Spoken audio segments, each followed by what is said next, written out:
कुछ दिनों में देश में ट्रेन हादसों की कई घटनाएं सामने आई। कई जगहों पर ट्रेन पटरी से उतर गई, कई सवाल खड़े हुए।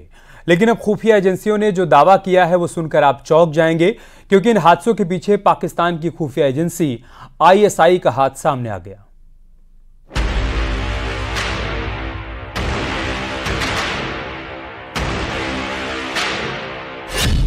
भारतीय रेल के खिलाफ पाकिस्तान की साजिश।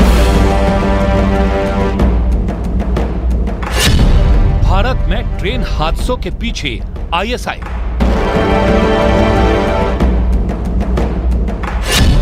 ट्रैक पर पत्थर रखने के पीछे ISI।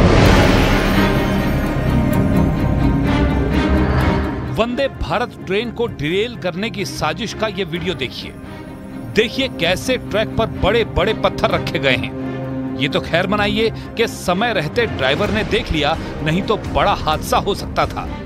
भारत में ट्रेन को डिरेल करने की ये कोई पहली या फिर आखिरी साजिश नहीं है।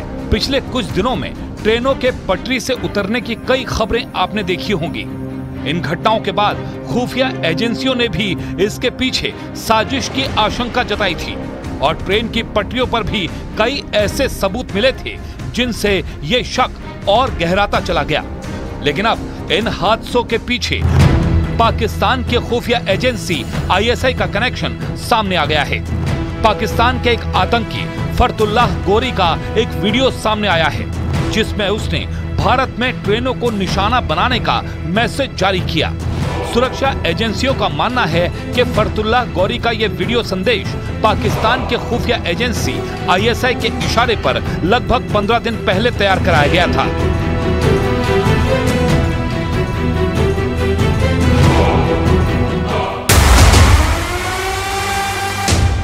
इस वीडियो संदेश में जिस वक्त भारत की सप्लाई चेन को नुकसान पहुंचाने की बात हो रही है, उस वक्त तस्वीरों में एक आदमी हाथ में चाकू लिए ट्रेन की पटरी पर चलता नजर आ रहा है। साथ ही पूरे वीडियो में कई पुल, हाई स्पीड ट्रेन और कई सप्लाई चेन, जहां से खासकर ईंधन जैसी चीजों की सप्लाई होती है, उनको दिखाया गया है। जब कुछ छोटे मुजाहिमती गिरोह मैदान में आएंगे और अपना किरदार अदा करेंगे, उन्हें देखकर मजीद भी गिरोह मैदान में निकलेंगे। इस तरह से हम मुख्तलिफ छोटे छोटे गिरोहों को मिलाकर मुस्तक़बिल में बहुत बड़ी क़ुव्वत बन जाएंगे इंशाअल्लाह।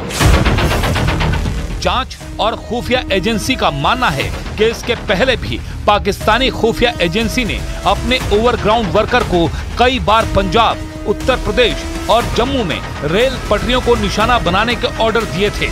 लेकिन फरतुल्लाह गोरी का वीडियो सामने आने के बाद अब इस मामले में साफ हो गया है कि इस पूरी साजिश के पीछे पाकिस्तान की खुफिया एजेंसी है और आने वाले दिनों में इस तरह की कुछ और घटनाएं भी सामने आ सकती हैं। फरतुल्लाह गोरी को साल 2002 में गुजरात में हुए अक्षरधाम मंदिर हमले का मास्टरमाइंड भी माना जाता है और इसके अलावा भारत में हुई कई बड़ी वारदातों में भी उसका हाथ बताया जाता है। भारत में कई ऐसे आतंकी मॉड्यूल भी पकड़े गए जिन्हें गोरी निर्देश दे रहा था। फिलहाल सुरक्षा और खुफिया एजेंसी पता लगाने में जुटी हैं कि गोरी के संपर्क में और कौन कौन लोग हैं।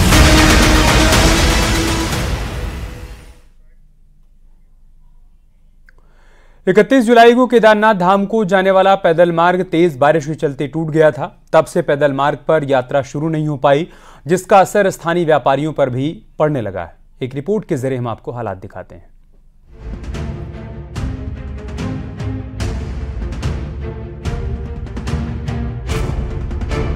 केदारनाथ धाम को जाने वाले पैदल मार्ग अभी तक ठीक नहीं किए जा सके हैं, जिसके चलते यात्रा भी रुकी हुई है। धाम के पैदल मार्ग आपदा के चलते करीब 11 जगहों पर पूर्ण रूप से क्षतिग्रस्त हो गए थे। पैदल यात्रा थमने से अब स्थानीय व्यापारियों को भी बड़ा नुकसान होने लगा है। होटल इंडस्ट्री से जुड़े लोगों का कहना है कि पैदल यात्रा की शुरुआत न होने से कई यात्रियों के ग्रुपों ने बुकिंग कैंसिल कर दी है। व्यवसायियों का व्यवसाय बिल्कुल ठप पड़ा है, यात्रा बिल्कुल बंद पड़ी है। रास्ते बंद होने की वजह से ये एक प्राकृतिक आपदा थी, इसलिए इसमें कोई कुछ नहीं कर सकता था। बट 1 महीना होने के बाद भी यात्रा अभी तक सुचारू रूप से नहीं चली है। अगस्त महीने में भी हमारे पास मेरे हिसाब से प्रत्येक होटल के पास 7 से 8 ग्रुप तो हमारे खुद के कैंसिल हुए हैं। पैदल रास्तों को दुरुस्त करने में प्रशासन के सामने सबसे बड़ी चुनौती 2 बड़े लैंडस्लाइड जोन है। जो बार बार हल्की बारिश के चलते टूट रहे हैं। वहीं प्रशासन का दावा है कि आने वाले 2 से 3 दिनों में केदारनाथ यात्रा मार्ग को खोल दिया जाएगा, जिसके लिए टीम युद्ध स्तर पर काम कर रही है।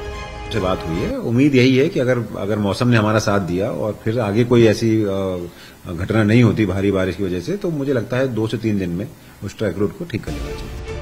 केदारनाथ यात्रा का प्रभाव पूरी 4 धाम यात्रा पर देखने को मिल रहा है। पहले हवाई सेवाओं के जरिए यात्रा कराई जा रही थी, लेकिन मौसम की वहां भी मार पड़ी और हेली सेवा भी बंद हो गई। अब उम्मीद पैदल यात्रा पर एक बार फिर से टिकी हुई है। Bureau report, news 18।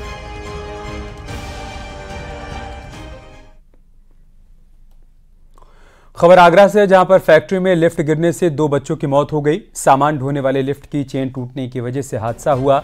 घटना थाना खंदौली इलाके के नंदलालपुर में मौजूद जय अंबे मसाला फैक्ट्री की है। घटना के बाद फैक्ट्री मालिक ताला लगाकर फरार हो गया। पुलिस मामले की जांच पड़ताल कर रही है। ऐसा बताया जा रहा है कि दोनों बच्चों से फैक्ट्री में मजदूरी करवाई जा रही है।